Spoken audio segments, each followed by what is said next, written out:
Programa Atividade chegando para mais uma edição nesta segunda-feira, dia 22 de setembro de 2025. Eu digo aqui com alta frequência, ao longo desse programa aqui, da história desse programa, que realmente o tempo é implacável. Nós temos que aproveitar ao máximo, né, esse tempo, porque tudo isso que eu estou falando agora, esses segundos que estão passando, minutos, não voltam mais. É passado, é passado. Então vamos aproveitar essa vida que vale a pena, ela é maravilhosa, ela tem dificuldades, claro, que impõe dificuldades, mas faz parte desse contexto todo de viver. Então aproveite a sua vida e estamos chegando aí em seguidinha em outubro.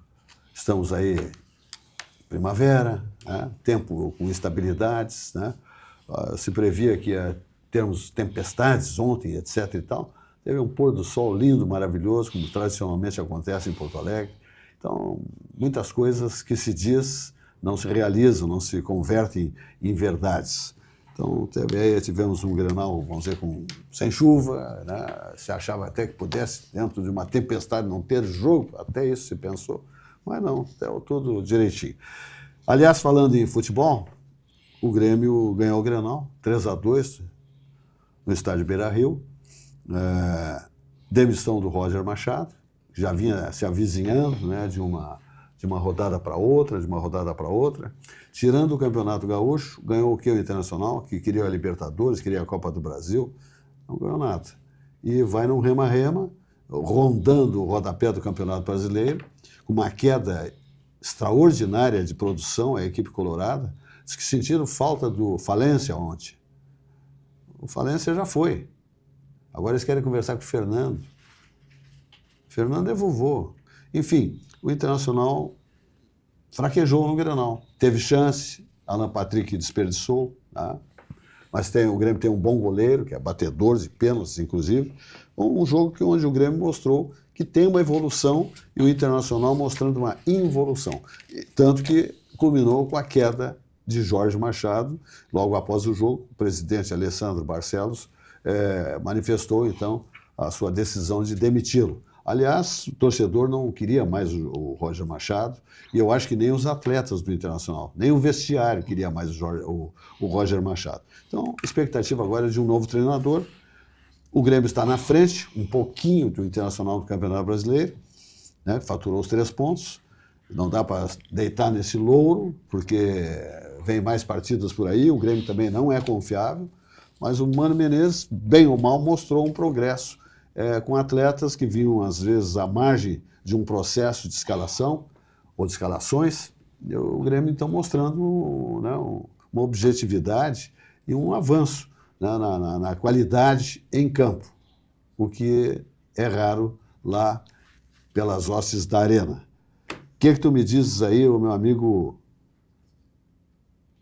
Batista? Eu estou lendo aqui, Silvio, que o Marcelo de Lima Henrique marcou outro pênalti para o Internacional agora, faz 2 minutos atrás. Vai seguindo marcando pênalti agora, sem parar os pênaltis, é uma coisa impressionante. É um festival de penalidades. Tentativa extraordinária. Não, eu acho que o Grêmio ontem, ele contemplou o 20 de setembro. Bonita a gravata, hein? Pô, bonita a gravata. Mas é nesse ponto que eu ia chegar. Essa gravata eu ganhei de José Silva, já faz algum tempo. E guardei ela para um dia de uma vitória maiúscula do Grêmio. Maiúscula do Grêmio. E vim aqui hoje em homenagem. Bonita a gravata. Por causa do Grêmio. E observe, ela é uma gravata que não fala português. Por quê? Porque simplesmente o Grêmio ontem o Grêmio fez um baile no estádio da Beira do Lago. Ele fez um baile. Primeiro porque fez 3 gols com bola rolando. Não precisou da ajuda do árbitro. Segundo, porque não precisou de 2 pênaltis ilegítimos. O primeiro, totalmente inexistente. O segundo, por uma questão de interpretação, uma falta pré-existente, né? Então, Marcelo de Lima Henrique, que eu julgava um árbitro, um dos melhores, ou se não o melhor, né?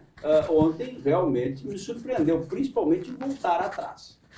Mas o nosso goleiro se revelou um grande goleiro, sobretudo na situação psicológica com Alan Patrick.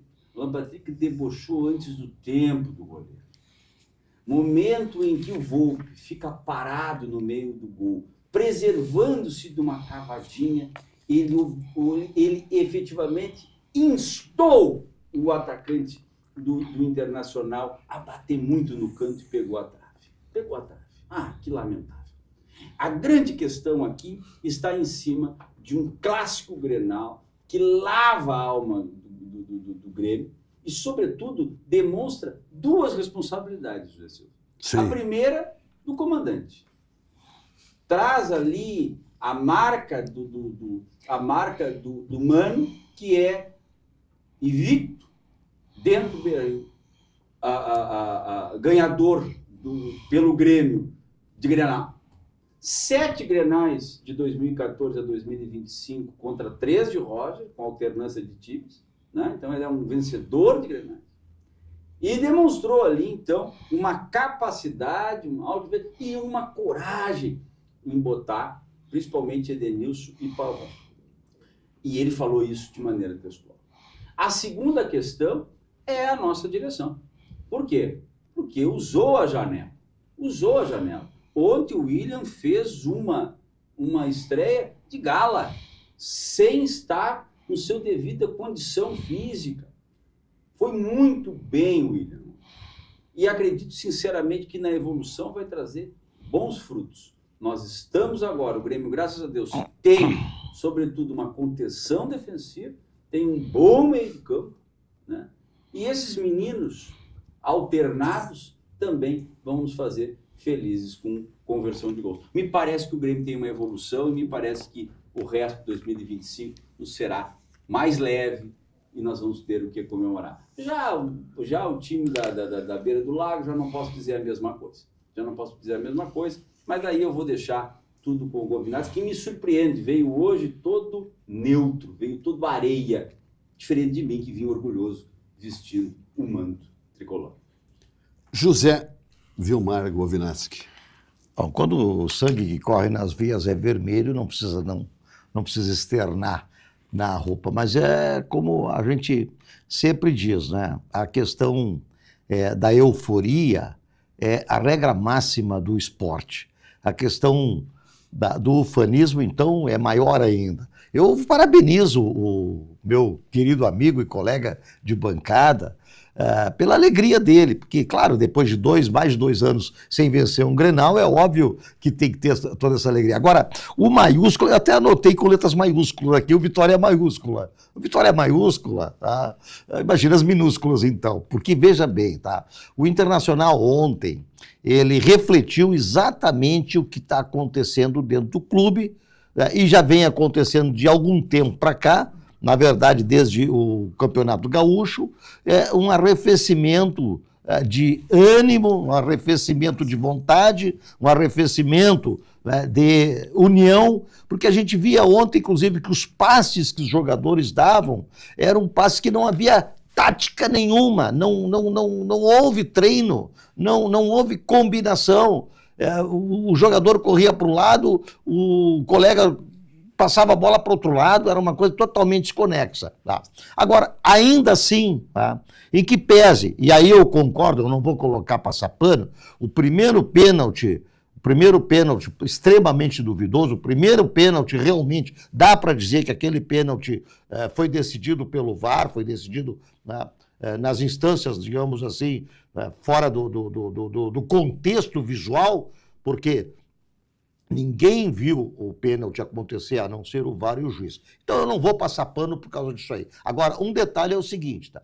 Não houve uma superposição dentro de campo significativa a ponto de dizer assim, que foi um passeio, e aí eu discordo do meu colega, não houve isso, até porque, se a gente considerar as perdas de gol que ocorreram durante a partida, o Internacional perdeu mais gols do que o próprio Grêmio. O Internacional teve mais chutes desperdiçados, teve mais lances que não chegou a tempo. Por quê? Porque nós estamos com um problema sério dentro do clube. Nós estamos com um problema de atacante, nós não temos o centroavante. Não sei por que o senhor Roger Machado demorou tanto a colocar o menino Ricardo Batias. Não entendi por quê. Entrou com um esquema, botou o Borré lá na frente, parecia que ia acontecer, era um 4-2-3-1, alguma coisa assim. Já um ano já veio no conservador 4-3-3. Mas tudo bem, o que eu quero falar é do Internacional. O Internacional estava predestinado realmente amanhã a ter uma partida medíocre, e eu tinha dito isso no programa anterior, que seria um jogo do Roto contra o Esfarrapado no dia posterior à comemoração da Revolução Farroupilha, nada mais justo que fosse realmente um jogo de dois clubes que estão realmente bastante comprometidos. Agora, eu também disse o seguinte, e isso eu tenho que dizer de novo aqui para repetir. Claro, é óbvio que o Grêmio está com melhor qualidade. Por quê? Porque o Grêmio fez aquilo que o Internacional deixou de fazer. O Grêmio está trazendo gurizada e o Grêmio botou os guri a jogar, botou os guri a correr. E ontem realmente apareceram os meninos com muita garra, com muita vontade, o que não se viu no Internacional. O que não se viu nos jogadores do Internacional, a não ser um ou outro, né? Agora, foi uma partida de igual para igual, não teve absolutamente uma supremacia nem de um lado nem de outro. Na verdade, tá? Foi uma partida onde se faz jus à dupla Grenal. A dupla Grenal, eu sempre digo, o Grenal é um campeonato à parte, dentro dos campeonatos. Cada vez que acontece um jogo do Grêmio Internacional, e eu diria que, inclusive, é o maior clássico do Brasil, é o Grenal. Não é? Por quê? Porque nós temos dois clubes de qualidade quase equivalente. Agora, o grande problema que está acontecendo tanto num clube quanto no outro, tanto no Internacional quanto no Grêmio, são as direções. E aí, quando nós vemos clubes menores, como o Mirassol, por exemplo, que já está em quarto lugar com 42 pontos, se não me falha a memória, no Campeonato Nacional, porque tem mais organização, porque tem uma direção melhor. Então, não adianta a gente ficar aqui vaticinando e dizer assim, os clubes vão superar. Não vão superar. O Internacional não vai superar com essa direção e o Grêmio também, se não caprichar com a direção, não adianta trocar técnico, tira técnico, volta técnico, põe técnico. Né? Todos os técnicos têm a sua capacidade de trabalho, dependendo do elenco com quem possa trabalhar. Fora isso, não adianta nada. Foi um Grenal bonito, foi um Grenal muito disputado, foi um Grenal que vai deixar muito debate pela frente, que é o que nos faz unir de formas, né, de polos diferentes, faz nos unir, faz gremistas e colorados se aproximarem, mas ao mesmo tempo eu digo o seguinte, foi mais um Grenal, e mais um Grenal que sempre tem a configuração de um campeonato. Mais expulsões, etc e tal, né, que sempre acontece, né? Corretas as expulsões do meu ponto de vista. O Bernabé não tinha nada que chutar a bola nas costas do jogador caído no Grêmio, levou o segundo cartão amarelo, levou o primeiro, levou o segundo, foi para a rua. Mas tu tem toda a razão. Eu acho que, diante da tua visão, foi muito equilibrado, realmente. Foi extremamente equilibrado. O Grêmio fez 3 gols legítimos em alternância de jogo. Incontestável. E o Internacional fez 2 gols de pênalti e desperdiçou 1. Isso já demonstra uma diferença muito grande. Muito grande. Quando é que o Internacional começa a ter um aumento de jogo? Quando o Grêmio perde o Arthur. E ali eu digo, vai entregar. Vai entregar, porque o Arthur é o meio de contenção. E ali houve um desperdício do Internacional. Mas com todo o respeito, e daí aquela história, respeito ao teu posicionamento, o Grêmio efetivamente demonstrou uma maior organização, diferente do Internacional. Demonstrou sim. E foi superior ao Internacional. Foi justa. Foi justo. Não era justo não tenho dúvida. O terceiro pênalti. Não era justo a conversão do terceiro pênalti para o empate. Agora, tu vê uma coisa, quando entrou o Ricardo Matias entrou de outra configuração no jogo. E quase perdeu um gol, fez um gol. Uma belíssima batida. O Volpe trabalhou e trabalhou muito bem. Fez milagre, realmente. Agora eu gostaria de trazer uma outra situação, que também é do futebol à baila, é a desistência, novamente, de Marcelo Marques como candidato a presidente do Grêmio.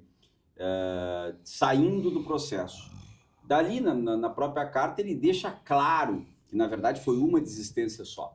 Que ele não manteve a desistência e acabou, então, voltando atrás naquele momento, me parece que em 28 de agosto, por causa, então, do jogo contra o Flamengo e depois, então, do Grenal, e a posteriori ele resolveria isso e fez de maneira muito honesta no que se refere à questão do processo eleitoral que se avizinha semana que vem, no sábado, dia 27.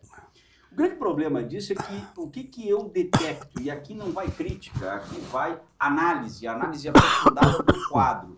Ele não calculou a máquina de moer carne, que é o futebol e a política do clube. Ele achou que realmente era algo simples de se fazer, que era algo que ele ia tirar com o pé nas costas, como empresário que é e talvez incontestável dentro do seu empreendedorismo, incontestável também, com todo respeito, com toda a licença ao uso duas vezes da mesma palavra. Ocorre que no momento em que ele não vê esses efeitos e começa a anotar a questão da política, enfraquece. E nisso, a sua saída, nesse momento, tendo comprado a Arena, que foi algo interessante para o Grêmio, não tenha dúvida nenhuma, mas ele acabou por, de maneira involuntária, esculhambar o processo eleitoral. Processo eleitoral que deve ser organizado no tempo. Ou seja, hoje não existe nenhum candidato com uma organização efetivamente estabelecida para concorrer. Aqueles que apearam acabaram se desmobilizando a turma que os apoiava. E como fazer agora? Nesse ponto, me parece que partiu de Marcelo uma ideia de que ele seria praticamente carregado no colo, um nome incontestável. E ele viu que isso não acontecia. Teve críticas dentro do conselho, teve críticas de gremistas, dentro de pessoas que são envolvidas com o futebol, sobre até mesmo o movimento da compra da Arena, estabelecendo, olha, o Grêmio não pode ser de um homem só. E ele talvez tenha sentido isso. Mas o pior de tudo é que, lamentavelmente, esse movimento criou uma expectativa no torcedor, e eu diria mais, criou uma expectativa no grupo de jogadores, porque o uso da manutenção dele como presidente fez com que a folha do Grêmio passasse de 16 para 21. E isso talvez seja muito nocivo para o Grêmio no futuro. De qualquer sorte, aposto algo nesta bancada. Aquele que estava completamente fora do processo eleitoral, talvez recogite a possibilidade de reeleição. Acredito que o presidente Guerra, nesse momento, pode efetivamente reconsiderar a possibilidade de reeleição. Por quê? Porque ele, querendo bem ou mal, tem um quadro administrativo em bloco. Né? Então, essa é a questão, porque eu escutei agora há pouco tempo em notícia que Calef talvez reconsideraria sua renúncia, mas já não teria mais o apoio do grupo que tinha e que montara 2 anos antes do pleito. Esse é o grande problema. Marcelo Marques, nessa sua situação de falta de cálculo, de efeitos, acabou por talvez trazer um pouco de prejuízo ao clube, e esse prejuízo só o tempo dirá. Eu discordo um pouco, ou bastante, desta situação do Marcelo Marques, porque ele construiu um império da panificação. O sujeito que entrega para o seu clube de coração 135, 140 milhões de reais a fundo perdido, gente, tem que ter dinheiro. Isso é uma das preocupações desta família, segundo o que ele falou, a exposição financeira. Bom, mas quanto à gestão, ora, o Grupo Votorantim, família Hermílio de Moraes, já estava afastado, mas são grandes executivos, CEOs, na empresa, e assim no Grêmio, bota um ex-presidente, um que teria condições de ser presidente, o sujeito tem que se cercar. O Marcelo Marques, eu te pergunto, ele fez todo esse império da panificação sozinho, fazendo a massa do pão? Claro que não. Né? Ele se cercou de grandes profissionais, né? De gestores, etc. e tal, né? Cada macaco no seu galho, na distribuição, na qualidade da panificação, enfim. E criou toda essa empresa aí, que é um modelo, é um exemplo, é a maior panificadora do Brasil, se não uma das maiores do mundo. Então o que acontece? Não é por isso aí que ele foge da raia. Ele foge da raia por razões outras, porque a política dentro de um clube, me desculpem, é muito suja, é muito complicada, é muito ruim. Tem que ter estômago. E normalmente o incompetente, às vezes, galga a melhor posição dentro de um clube, tá? Como o próprio presidente. Não todos, absolutamente, mas existem esses casos. Então, o Marcelo Marques, ele sabe de uma coisa, não é para mim e tal, mas ele pode fazer o presidente ainda. Ele tem eleição de conselho, tem isso aqui, tem muita água para rolar, tá? Tem muita água para rolar, porque ele pode ficar bem atrás de alguém, não estou falando de testa de ferro, absolutamente, não é nesse campo, mas ele pode, sim, estar articulando, né, movimentando-se por trás aí, articulando um grande nome para usufruir de tudo isso que ele já fez pelo seu clube, que é comprar arena, que era um engodo, tá? Uma salada de frutas. Isso aí vale muito, não é para qualquer um. Não adianta virar o candidato de perninhas para cima que no seu bolso não tem um vintém furado, tá bom? E futebol se faz com dinheiro, com inteligência, com gestão, com visão. E isso o Marcelo Marques tem. Agora, se ele não quer ser, tudo bem, mas ele pode ficar também na volta de um grande presidente, de um presidente que lhe ouça, tá? Que ele auxilie, que ele aposte, que ele invista. É muita coisa para fazer ainda aí, tá bom? Fazer um estágio, né, Silvos, antes, né? Pelo amor de Deus. Vamos adiante, então. De futebol tá bom, né? Acho que tá. Bom. Porque na política tá ruim. Política tá ruim. Falando de Banrisul aqui, minha gente. Está na hora de atualizar tua rotina. O aplicativo Banrisul chegou com tudo moderno, fácil de usar e com tua vida financeira num só lugar. Agora ficou simples cuidar do teu dinheiro sem complicação e na palma da tua mão. Abra a conta direto pelo celular, acompanha saldo, transferências, paga contas e muito mais. Tudo com praticidade, segurança e agilidade. O Banrisul pensou em cada detalhe para facilitar a tua vida, seja no dia a dia ou nos momentos mais importantes. E o melhor, está intuitivo, rápido e com visual novo. Baixe agora e confira como ficou, porque moderno mesmo é facilitar a vida e o Banrisul está contigo nessa evolução. É tecnologia com propósito, feito para quem quer mais tempo, mais controle e tranquilidade. Baixe o aplicativo e abre a tua conta. Banrisul, o banco que atualiza contigo. Olha a mensagem do Banrisul.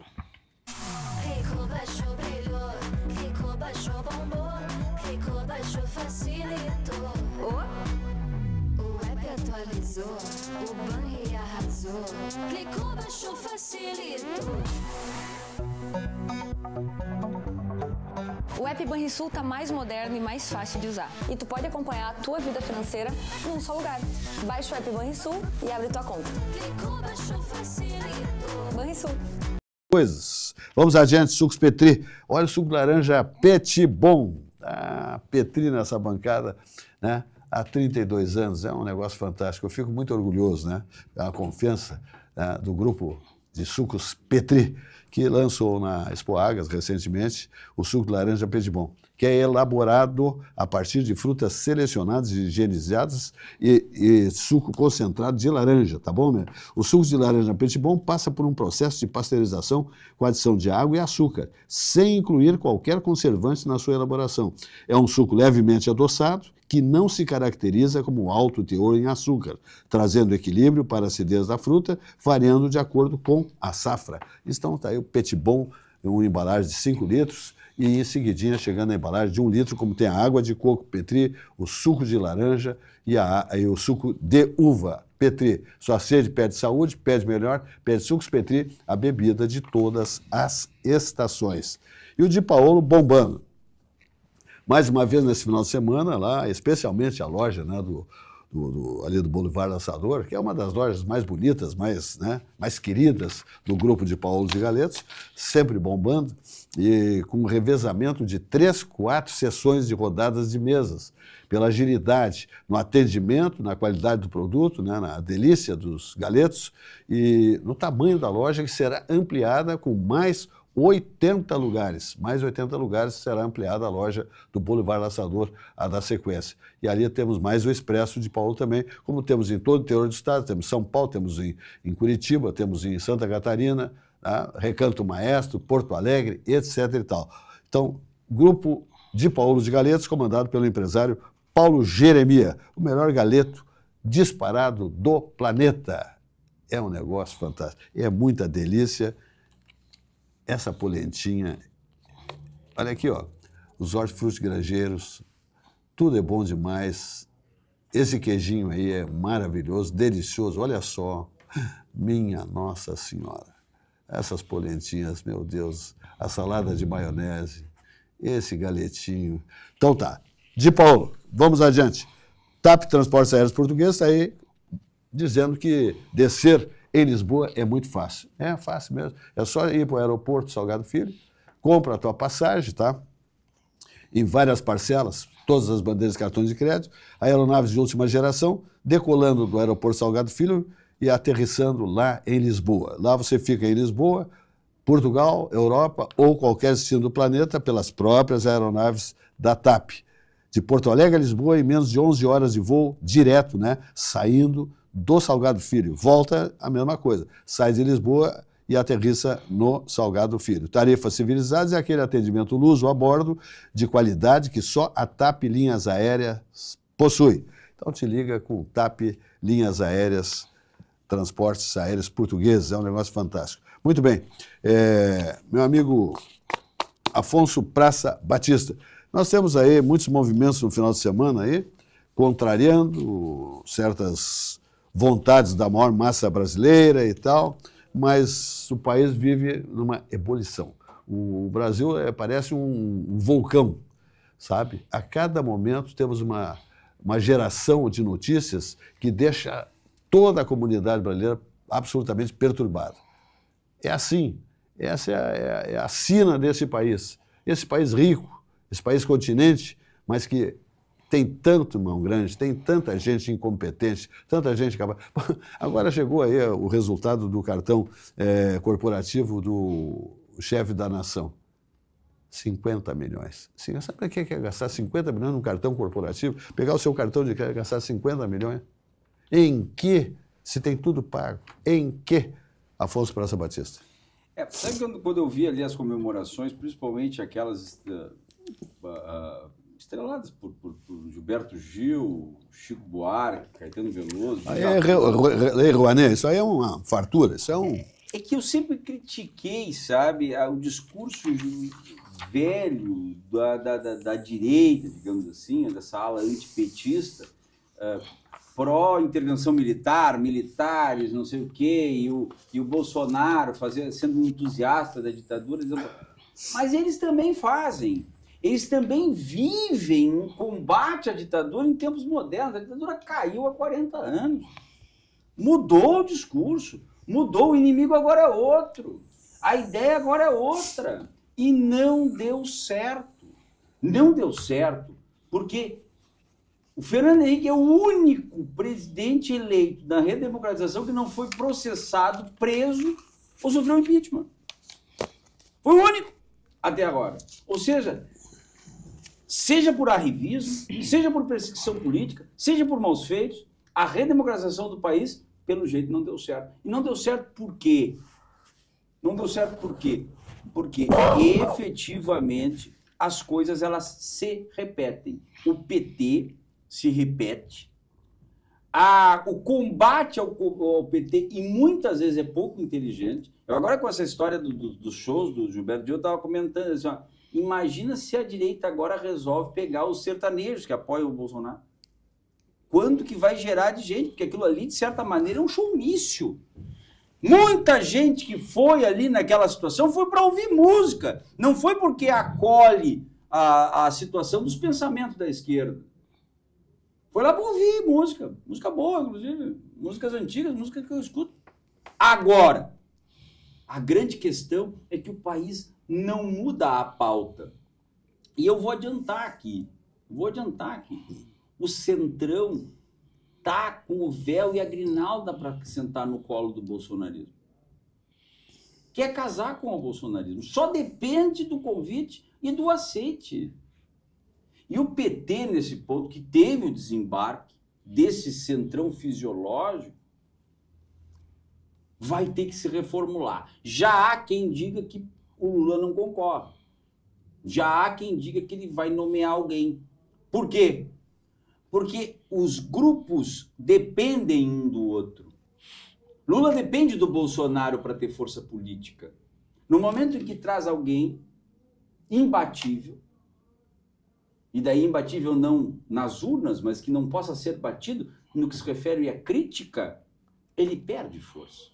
Perde força, porque efetivamente o país é uma bomba relógio. E não sou eu que falo.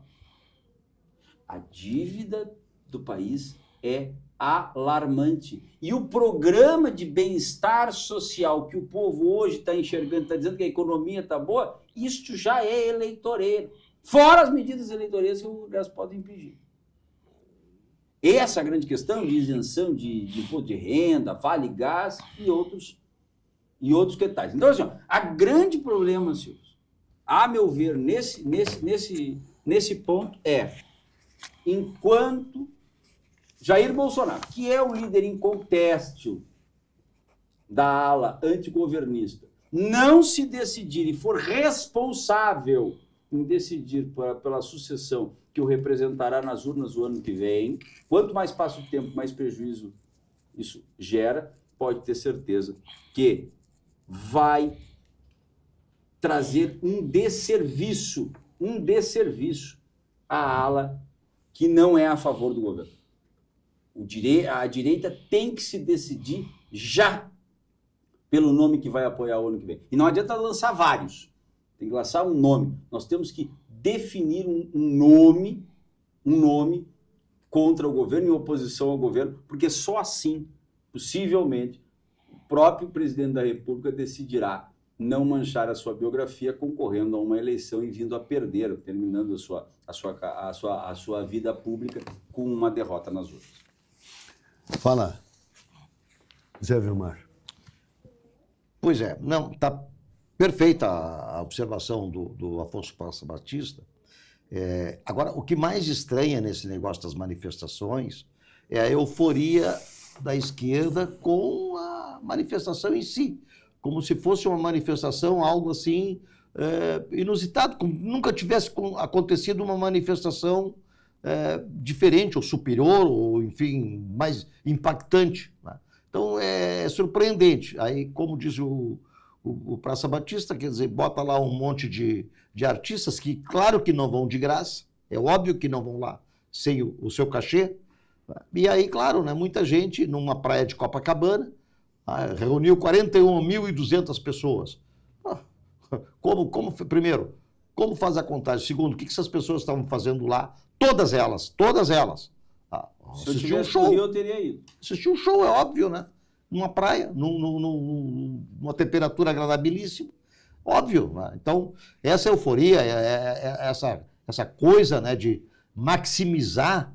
E eu vi ontem, alegria, principalmente dos meios de comunicação, esses, né, que também estão na mesma esteira, né, do patrocínio. Uma alegria enorme, porque afinal de contas viramos o jogo, porque nós estamos botando, tinha uma bandeira do Brasil, e na manifestação, há 2 domingos atrás, tinha uma bandeira dos Estados Unidos.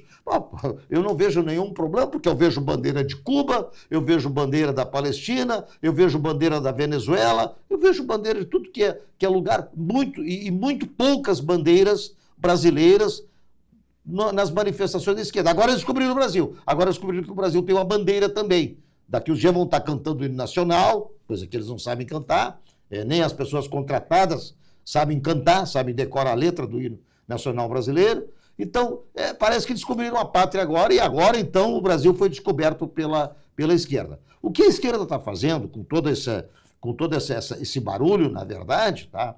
Ela está cada vez mais, lamentavelmente, fazendo o grande desserviço que é a polarização. Tudo agora é polarização. Aqui em Porto Alegre, por exemplo, eu vi a manifestação, não vi presencialmente, vi pelos meios de comunicação, pelas fotografias, enfim, pelas redes sociais. O que eu vi aqui veja bem, isso nós temos que botar bem na cabeça e ver essas disparidades, porque isso é muito importante, gente, isso é muito importante, tá? A manifestação ontem aqui em Porto Alegre, ela tinha um caráter raivoso, extremamente raivoso. Um cidadão aí que andou fazendo umas declarações estapafúrdias, tá? Ele estava nessa manifestação, cidadão que é jornalista, se diz historiador, ele estava nessa manifestação. Gente, vejam a expressão desse rapaz ontem, fazendo uma cara de agressividade, com o punho cerrado, com aquele ímpeto de agressividade, de ir para cima de alguém. E se tivesse alguém ali da direita, certamente seria massacrado. Gente, isso é muito perigoso, muito perigoso. Agora, uma bandeira dos Estados Unidos, que eu também não concordo muito com essa coisa de trazer bandeira dos outros países para dentro do nosso Brasil. Mas uma bandeira dos Estados Unidos, numa manifestação do pessoal da direita, tu não vê ninguém agressivo. Ah, mas tem o cara gritando lá, não sei o quê, contra o STF. Bom, isso é uma manifestação que as pessoas têm direito de falar. É óbvio, né? É óbvio. Aliás, está assegurado pela Constituição, ou não está mais. Tá? Agora, de agredir, do ponto de vista, inclusive, de não... Se passar se passar alguém da esquerda numa manifestação do pessoal da direita, não sei se vai acontecer alguma coisa, talvez, algum olhar, alguma coisa. Agora, se entrar um camarada da direita dentro de uma manifestação da esquerda, não sei se não sai escoriado. Tá? Então, isso é que é o perigo, e é isso que nós temos que ver. Nós temos que acabar com esse negócio. Agora, estou dizendo o seguinte, a anistia não adianta nada, porque a anistia não vai arrefecer os ânimos, não vai... A anistia vai, sim. A anistia precisa justamente para parar com esse negócio, porque enquanto tiver pessoas presas, né, inocentes, inclusive, baderneiros com alcunha de golpistas aí que foram lá tomar o poder num domingo de tarde, enquanto tiver isso aí, os ânimos cada vez se acirram mais. Tem que baixar a bola, gente, tem que parar com esse negócio, tem que botar a bola ao centro, tem que voltar justamente àquilo que mais interessa, que é o crescimento do Brasil, né? Vou olhar para dentro da pátria assim, mas não deixar de olhar para fora, para ver as comparações, porque é muito fácil ser da esquerda e gritar contra os países governados por pessoas da direita, mas ter os filhos trabalhando ou estudando lá, ou morando lá, como tem vários aqui que moram nos Estados Unidos e são de esquerda, pregam o comunismo, mas moram nos Estados Unidos. Tem filho estudando nos Estados Unidos, mas prega a esquerda, prega o comunismo. Tem escritórios, negócios nos Estados Unidos, mas querem o comunismo. Então, vamos parar com isso, vamos botar a bola no centro, vamos dizer o seguinte, o que é o progresso? Onde é que está o progresso? Quando é que uma nação enriquece? Quando é que um país traz divisas para dentro? É pela organização, pela seriedade, pela conexão de todos os setores da sociedade, tá? Pela coisa séria. Agora, traindo, vamos dizer assim, os princípios, os valores, nenhum país do mundo trouxe prosperidade. Está cheio por aí, tá? Infelizmente. Então, é isso que tem que acontecer. Nós temos que cuidar muito, nós temos eleição no ano que vem, nós temos que cuidar com essa polarização, e é verdade. Toda a parte política está se organizando, o Centrão está crescendo. Nós temos hoje uma figura na política, de um partido político, que trabalha muito seriamente atrás dos bastidores e está organizando o Centrão. Bom, o que vai acontecer? Vai acontecer isso, né? No fim, nós vamos ter realmente uma política voltada para interesses, tá? Para interesses pessoais corporativos, que não são os interesses comuns da nação. Aliás, é o que está acontecendo com a PEC, com a PEC das prerrogativas, que é a questão da blindagem. A blindagem é muito mais corporativo, é muito mais de interesse corporativo do que outra coisa, é interesse pessoal, tá? Então, nós temos aí CPMI do INSS, nós temos a PL da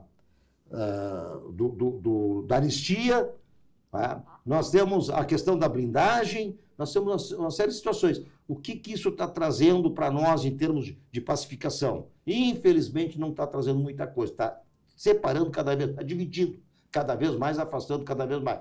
É muito ruim. Uma convulsão social pode, aos poucos, ir tomando corpo e aí perde todo mundo, infelizmente. Muito bem. Não é fácil. Não é fácil isso aí.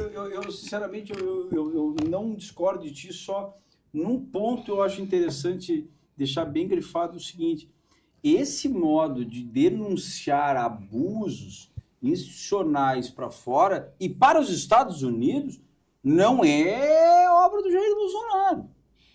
E nem estou aqui medindo, dizendo que era correto ou não. Não é de a hoje. Zuzu Angel procurou o embaixador dos Estados Unidos, depois um senador dos Estados Unidos em visita ao Brasil, para denunciar os mandos e desmandos e abuso da ditadura militar. Por quê? Porque quando tu não consegue eco, eu acho uma vergonha eu precisar pedir pinico pro americano para ele intervir no Brasil. Agora, só que assim, não é uma questão de guerra narrativa. O que surpreende é que o Brasil, se existe uma característica do Brasil, é a hipocrisia. É hipócrita. E eu falo isso de peito aberto, Govinansky. Porque eu sempre bati contra o despotismo do Sérgio Moro contra o Lula. Dizer assim, ó, em matéria de política eu não sou de direita e de esquerda, eu sou de direito. Achava um absurdo determinadas coisas que foram feitas e acho que determinadas medidas deveriam ter sido tomadas para anular realmente o processo. Pois hoje, porque mudou o tom, o que é feito contra o inimigo público, o pessoal aplaude. Aquele que gritava, hoje aplaude. E não vê que é sazonal. Não vê que é sazonal. O utilitarismo jurídico, ele uma hora te faz vencedor e outra hora ele te faz perdedor. E esse é o grande drama.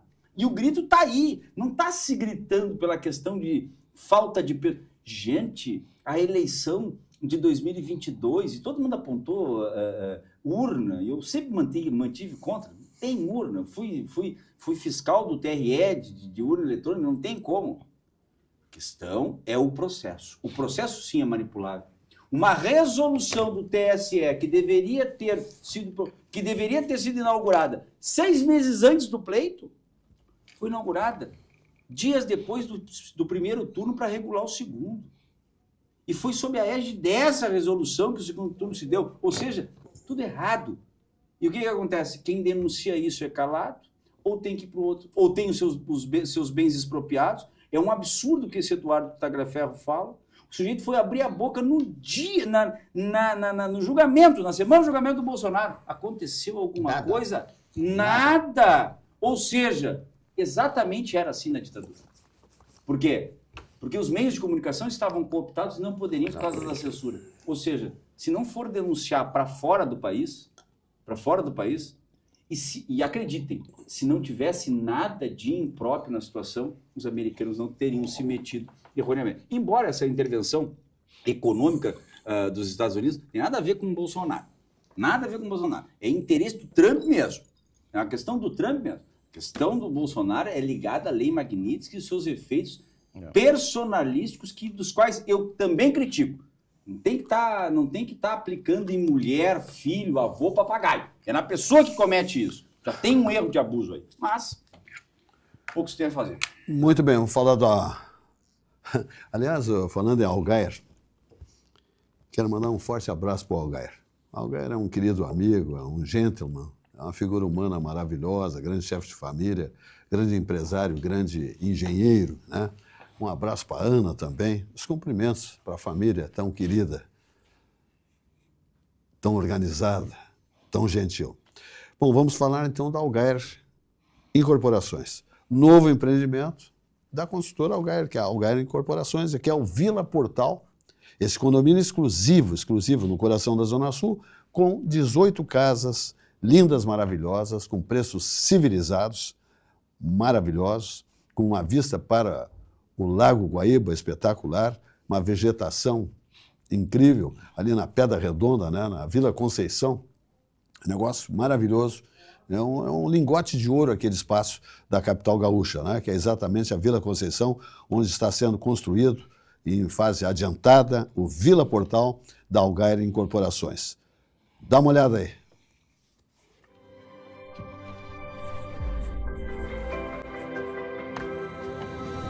Vila Portal. Um condomínio exclusivo no menor e mais charmoso bairro da cidade, a Vila Conceição. 18 casas em torno de um patrimônio histórico. Um casarão colonial que está sendo restaurado para ser o coração social da Vila Portal. Voltamos aqui na atividade. Vamos falar agora do Zafari, tá? O Zafari que comemora nesse ano 90 anos, se encaminhando para o seu centenário, uma empresa brilhante, né? É um padrão de empresa que orgulha todos nós gaúchos, brasileiros, sem dúvida nenhuma. Grupo Zafari, Hiper Zafari Bourbon, Supermercados Zafari, onde economizar é comprar bem. Olha aí. Todo mundo tem um jeito de fazer churrasco. Tem quem salga antes e quem salga depois. Faz no espeto ou na grelha, com aperitivos ou direto ao ponto. E tem o Nestor. Aí, vizinho! Dia bonito pro churrasco, né? Chega aí, Nestor. Aí sim! Esse cheiro tá bom, hein? Seja qual for o seu jeito, tem sempre um Zafari pra você. Salzinho aqui, ó. Salzinho, pronto. Vai, sim. Zafari, economizar é comprar bem. Dessa vez tá bem do meu jeito. Vamos adiante do nosso programa Atividade aqui, 32 anos no ar, né, minha gente? Maravilha, né? É um tempo, é uma data, né? Mais de 3 décadas. Nos orgulha e esse orgulho vem exatamente da confiança do nosso telespectador que nos acompanha há tanto tempo, né? Mais de 3 décadas. Nos encaminhamos aí para os 33 anos em janeiro. Estamos aí das 20 às 21 horas, RS Play TV, e em seguidinha do nosso programa, 21 horas, temos aí o comentário do Alexandre Garcia, imperdível, né? Por tudo que diz o Alexandre Garcia, com tanta competência, né? Com tanta base, tanto alicerce, seus comentários, vale a pena assistir, ouvir os comentários de Alexandre Garcia logo após o programa Atividade, aqui na RS Play TV, no 524 da Clarinet. 524 da Claronet, o nosso programa Atividade. Então te liga aí no comentário do Alexandre Garcia, tá bom? Vamos falar do Sicredi.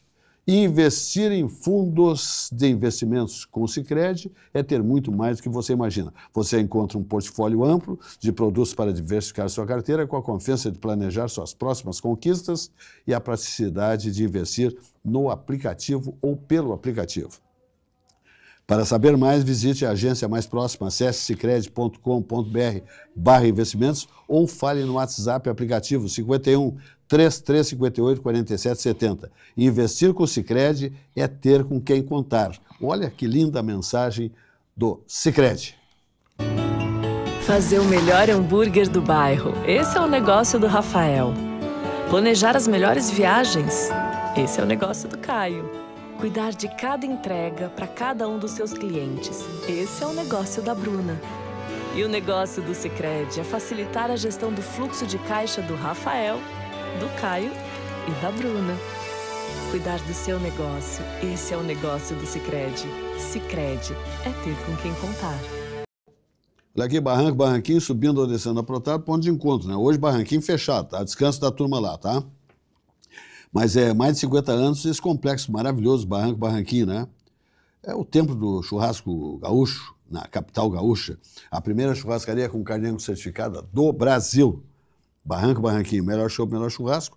Aquele ponto maravilhoso de encontro da capital gaúcha, sempre subindo ou descendo a Protásio.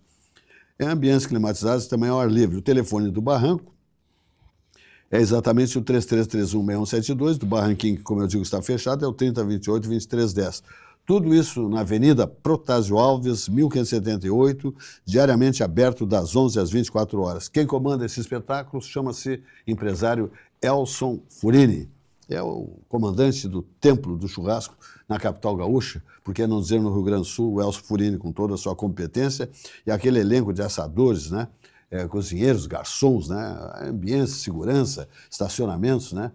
Tudo aquilo que gera uma expectativa no cliente, né? A segurança e o melhor paladar para saborear um churrasco como na primeira churrascaria com carne angus certificada do Brasil. Fala, Afonso Praça Batista. Pois é.